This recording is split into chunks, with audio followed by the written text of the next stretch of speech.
Ciao amigo, nouveau live. On est jeudi soir et comme tous les soirs, je passe en live pour t'apporter quelques petites connaissances, quelques petits tips côté nutrition, côté sport pour que tu puisses mettre ça en pratique dans ton quotidien. C'est Fit Boy Seb, j'arrive même plus à prononcer les mots. J'espère que tu as passé de magnifiques journées. Je vais te partager mon écran et c'est parti pour 15 minutes. Il y a quelques personnes qui vont venir se connecter. J'espère que vraiment tu as passé une belle journée. Aujourd'hui, je vais te parler de l'indice glycémique. J'ai fait des dizaines et des dizaines de lives, plus de 40 lives en réalité depuis fin septembre, tous les soirs en live à partir de 18h, ça change un petit peu. Et l'objectif vraiment, c'est qu'à travers ces lives, tu puisses avoir quelques connaissances que tu puisses mettre en application dans ton quotidien. Et ensuite, pour aller un peu plus loin, j'ai un programme complet, c'est le premier lien dans ma bio. Accès, tu vas pouvoir démarrer sur un programme sur 10 jours, 21 jours, 90 jours. Enfin bref, sache que je suis toujours autant enthousiaste à te partager de la valeur chaque soir. L'objectif, c'est à travers ces lives, tu puisses vraiment mettre ça en pratique dans ton quotidien. Et puis des fois, il y a des sujets qui sont plus complexes, des fois, il y a des sujets qui sont beaucoup plus faciles. En début de semaine, on a parlé des pulsions sucrées, on a parlé aussi de comment faire ses courses. Il y a vraiment différents lives que j'ai fait et ce soir, on va parler de l'indice glycémique. C'est peut-être pas forcément facile, accroche-toi bien, mais par contre, tu vas prendre énormément de valeur et tu vas comprendre pourquoi tu réagis de telle ou telle manière parce que c'est vraiment l'indice glycémique qui fait que dans ta journée, tu as un comportement et on va dire des sauts d'humeur et des choses qui peuvent changer. Demain, il y aura un nouveau live. Demain, on sera un live sur comment gérer cette période, on va dire, un petit peu de fête de fin d'année, etc. Salut Cécile, j'espère que tu vas bien et tout. Si t'es infirmière, tu sais ce que c'est l'indice glycémique, alors ça va te parler. N'hésite pas à t'abonner pour ceux qui ne sont pas abonnés. On est en direct sur Insta, on est en direct sur Facebook. Facebook sont chauds à chaque fois. N'hésitez pas à mettre un max de likes, un max de commentaires pour attraper Facebook. Le petit avion, tu partages ça à un ami. Et let's go, on démarre tout de suite sur qu'est-ce que c'est l'indice glycémique. D'ailleurs, en partage, on dit indice glycémique ou index glycémique. Ça, c'est comme tu veux. Qu'est-ce que c'est? C'est quelque chose qui est devenu très populaire sur ces dernières années. L'indice glycémique ou l'indice glycémique, c'est un critère de classement des aliments contenant des glucides. Des glucides, je te l'ai déjà dit et répété, ça fait partie des macronutriments et 101 grammes de glucides, ça vaut 4 calories. Ok, jusque-là, c'est tout bon. Les glucides, ce sont des sucres.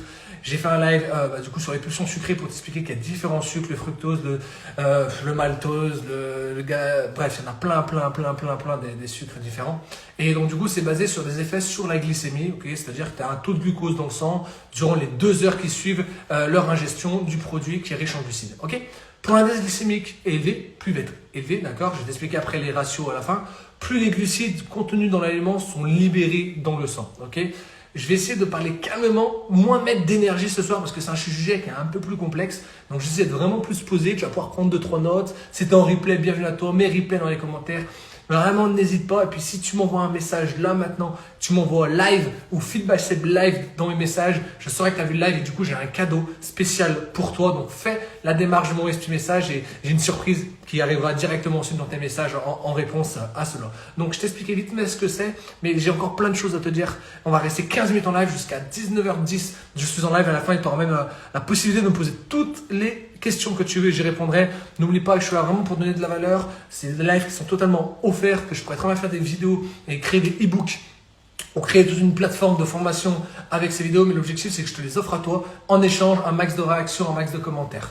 Les faits, qu'est-ce que c'est exactement? L'indice glycémique est tout à fait différent du taux de glucides de l'aliment. Je t'ai fait un petit exemple. Par exemple, la pastèque, elle a 7,5 grammes de glucides pour 100 grammes, grosso modo. Okay, mais elle a un indice glycémique de 72. À l'inverse, les abricots secs ont beaucoup plus de glucides. Dans 100 grammes, ils ont 39 grammes de glucides. Par contre, ils ont un indice glycémique beaucoup plus bas parce qu'il est que de 35. Donc, à favoriser entre la pastèque et les abricots secs, il faudra consommer des abricots secs. Certes, il y a plus de glucides. Par contre, il y a un taux d'indice glycémique qui sera beaucoup plus bas. Donc, du coup, ce sera meilleur pour ton corps. Pareil, un même aliment voit son indice glycémique qui peut augmenter après cuisson. Okay, ça peut vraiment varier. Les carottes crues ont un indice glycémique de 16 et elles vont passer à 47 ensuite lorsqu'elles seront cuites. Donc, mieux vaut les manger crues que cuites. Ça, c'est le petit conseil. Mais bien sûr, tu as le droit de te faire plaisir et tu as le droit de manger des carottes cuites. Okay, c'est juste l'indice glycémique qui va augmenter. Donc, c'est normal que le temps de digestion augmente aussi. Ok. Maintenant, passons à la suite. Là, j'essaie vraiment de faire expliquer les choses les plus simples. L'objectif vraiment ce soir, c'est que j'ai tout le temps autant d'énergie, j'ai toujours autant d'enthousiasme. C'est juste que je parle moins vite et que je suis moins excité parce que l'objectif, c'est que tu puisses comprendre. C'est pas forcément le sujet le plus sexy, l'indice glycémique, mais quand tu comprends ça, tu vas comprendre beaucoup de fonctionnement dans ton corps. Pourquoi l'indice glycémique est hyper intéressant? avec l'évolution de toute notre alimentation sur ces dernières années, les produits que nous consommons sont de plus en plus transformés et du coup avec des indices glycémiques qui sont très élevés.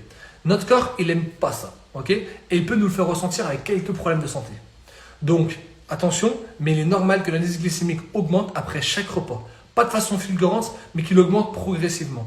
Et l'indice glycémique que tu as maintenant, il va encore varier dans les 5 prochaines années. Okay, parce que là, il y a pas mal de choses dans l'alimentation qui fait que tout ce qui va être non des produits bruts, tout ce qui va être transformé, va jouer là-dessus. C'est pour ça que c'est très important, et je te l'ai dit mardi sur mon live sur comment faire ses courses alimentaires, de prendre et de favoriser des produits bruts. C'est comme ça que tu seras beaucoup mieux en train à faire des choses bonnes, ok, et avoir beaucoup mieux beaucoup mieux de plats qui sont non transformés, donc du coup, qui ont de meilleures qualités à l'intérieur. Continuons, j'espère que vous êtes chaud Insta, réveillez-vous un petit peu pour donner de la force. Chaque Facebook, vous êtes beaucoup plus chaud, mais bon, allez, n'hésitez pas à interagir et on continue tout de suite sur concrètement comment ça se passe dans ton corps avec cet indice glycémique. C'est un sujet qui est compliqué, alors je vais t'expliquer, j'essaie de te faire des schémas ici, mais sinon tu lis le texte, ok? J'ai un schéma complet, pareil, tu m'envoies Fit by Seb Live en privé et je te donnerai tous ces tableaux, tous ces conseils, tous ces tips et tous ces schémas que j'ai. Là, je te partage la valeur sur ton des notes, mais viens en privé, ok? D'ailleurs, si tu tapes le hashtag Fit by Seb Live, tu verras tous mes autres lives. J'en ai fait des dizaines et des dizaines. La série, elle s'appelle Être mieux dans ton corps. Il y a des guides qui sont sortis dessus, donc n'hésite pas à regarder tout ça. C'est vraiment là-bas où tu verras le plus de valeur. Si, imaginons maintenant, en parlant concret, tu prends un mauvais petit déjeuner, beaucoup trop sucré. Tu prends pain, beurre, confiture, par exemple, jus de fruits, dès le réveil. Tu as en fait ta glycémie qui va vraiment monter en flèche. Et ta glycémie elle va tellement monter vite, donc ton taux de glucose dans le sang, que pour répondre à ça, en réaction, ton corps, du coup, qu'est-ce qu'il va faire? Il va libérer à la place de l'insuline. L'insuline, c'est une hormone, ok? Il y a plusieurs types d'hormones. Je pourrais faire un live sur les hormones en réalité, mais il y en a plein. L'endorphine, c'est l'hormone du plaisir un petit peu. Je t'ai parlé aussi de la ghrelin, c'est l'hormone qui tente à aller vers les trucs sucrés, de la leptine, etc. Donc là, on est sur l'insuline.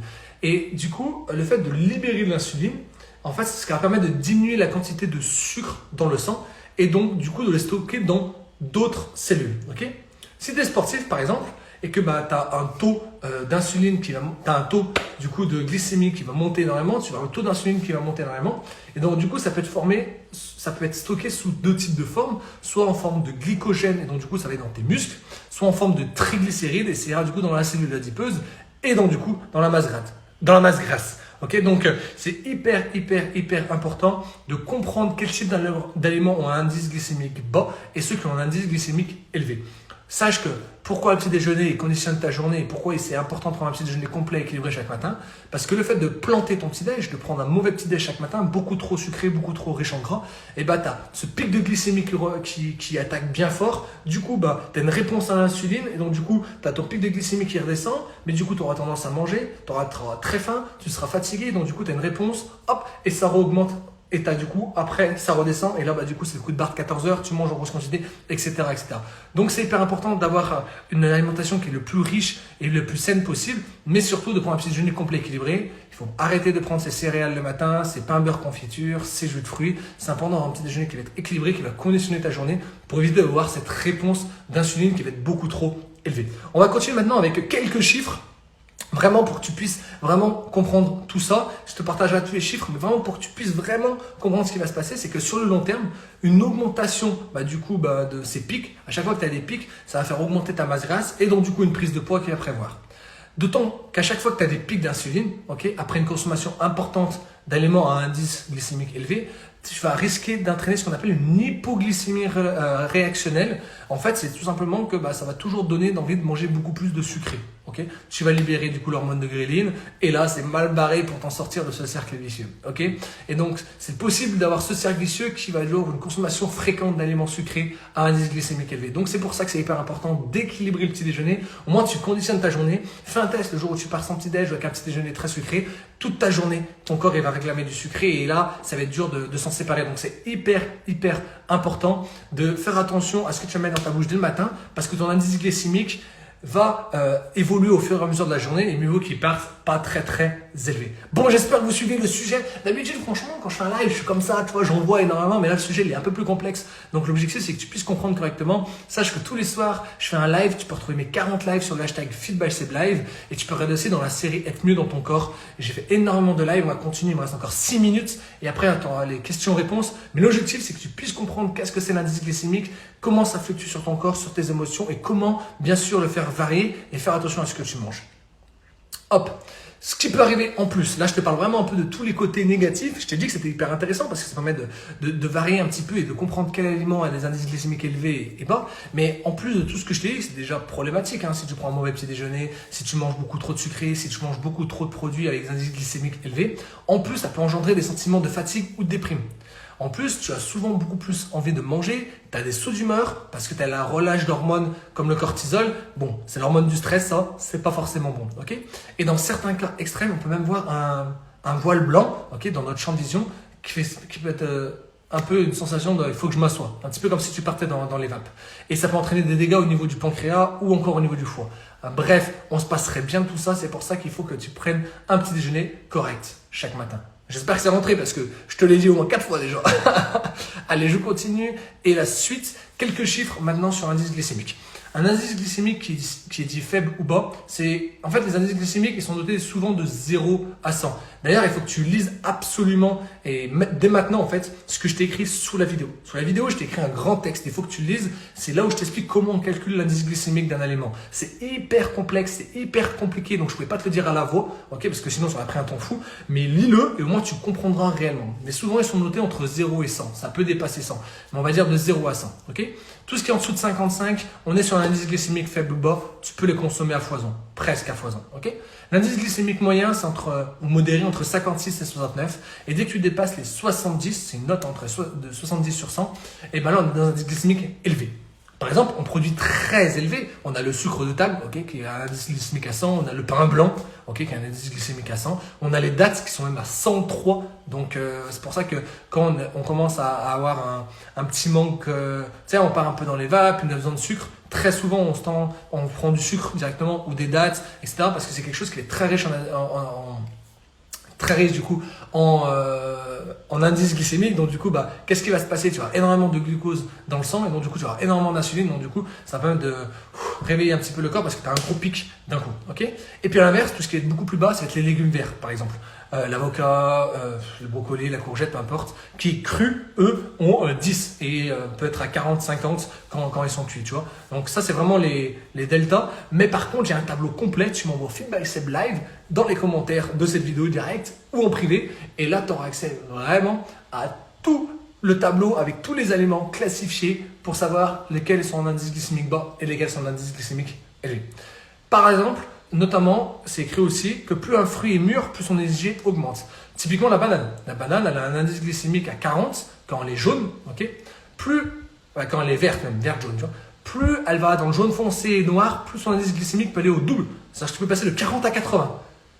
Donc, il faut réfléchir avant de manger les bananes et de favoriser les bananes, du coup, qui sont tout de suite bonnes et pas les laisser trop longtemps, ok.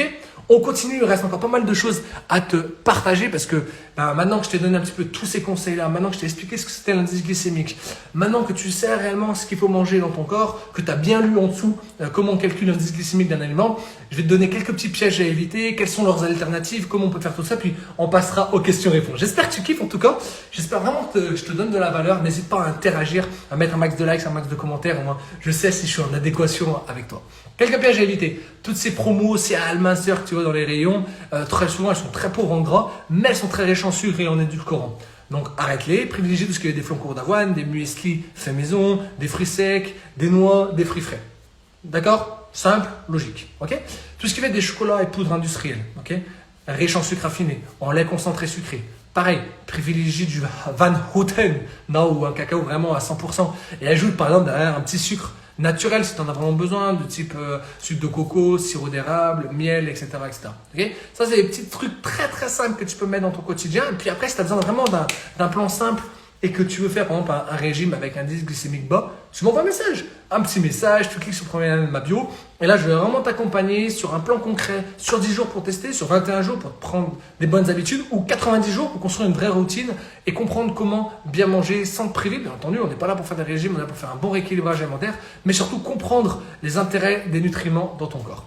Pour terminer, d'autres encore points faibles et les alternatives qu'on peut mettre, c'est tout ce qui va être les confitures. Confitures industrielles, fait maison, ça peut aller, mais les confitures industrielles sont beaucoup trop riches en sucre raffiné. Tu peux faire ta propre confiture maison ou tu peux prendre aussi des fruits surgelés que tu les fais cuire et tu les écrases un petit peu. Ça, c'est aussi possible. Deuxième chose et dernière chose et avant-dernière chose, tout ce qui va être les fruits secs industriels. Souvent, ils sont très enrobés de sucre. Privilégie des fruits secs en vrac et 100% naturels. Et puis pour finir, pour l'indice glycémique, tout ce qui va être pain blanc, je te l'ai dit tout à l'heure, le pain blanc, c'est l'élément glucidique dont on doit se méfier. Pourquoi? Parce qu'on est à 100 sur 100. C'est l'endroit où il y a le plus de rapports de glucides et c'est ce qui va te faire monter le plus. C'est pour ça que souvent, dans le petit déjeuner traditionnel français, on est soit sur du pain beurre confiture avec des indices glycémiques qui font péter les scores. Et c'est pour ça qu'à 14h, tu as un fameux coup de barre qui n'est pas obligatoire en réalité. Pareil pour les pains au chocolat croissant. Privilégie des versions céréales, des pains complets, des pains aux graines qui vont du coup avoir un indice glycémique beaucoup plus bas et car ils ont beaucoup plus de fibres aussi à l'intérieur, donc c'est largement avantageux. J'ai fait tout le tour du sujet sur l'indice glycémique, j'espère que tu as kiffé. J'étais trop content une nouvelle fois de faire ce live. On va passer maintenant aux questions-réponses. Je suis sûr que tu as plein de questions. En attendant qu'on passe aux questions-réponses, n'hésite pas. C'est juste en dessous, tu me poses un max de questions. Facebook, ils sont très très chauds là-haut, je le sais. Ici, un max de questions et je réponds aux deux en simultané. Si tu as des questions, c'est le moment. Ce qu'il faut savoir, c'est que l'indice glycémique, ça fait partie de ton quotidien, mais il ne faut pas que tu sois focus là-dessus. Je ferai un autre live sur savoir comment lire les étiquettes. Je t'ai fait un live cette semaine sur comment faire ses courses alimentaires, comment calmer ses pulsions sucrées. Bref, je fais énormément de lives en ce moment. Prends toute la valeur qu'il y a à prendre dans ces lives, mets-le en place dans ton quotidien et on se retrouve chaque soir à partir de 18h pour que je te donne de plus de valeur. Là, ce soir, je vais parler de l'indice glycémique. Demain, on est à un tout nouveau sujet. On est vendredi demain et demain, je vais te parler des repas de fête. Comment gérer ces repas de fête? J'aurai 5 conseils à te donner sur dans un mois exactement, fin d'année, fin décembre. On va parler pas mal de repas de fête. Comment mieux les gérer? Comment se faire plaisir? Il faut arrêter ces régimes et ne pas manger non plus. Ne pas faire forcément ces jeûnes intermittents entre chaque repas. Mais je vais t'apprendre réellement comment bien manger sans être frustré. Ça, c'est vraiment mon deal du live de demain soir. Cette semaine, j'ai déjà fait plusieurs lives et on se retrouvera très prochainement. On est sur les 2 derniers lives. J'aurais fait plus de 40 lives sur les 40 derniers jours. On reviendra en janvier sous d'autres formats de live. J'espère que tu as kiffé. C'était Sébastien. Si tu as des questions, tu viens en privé. N'hésite pas à les mettre sinon là-dessous. Puis on se revoit très vite. Ciao, ciao.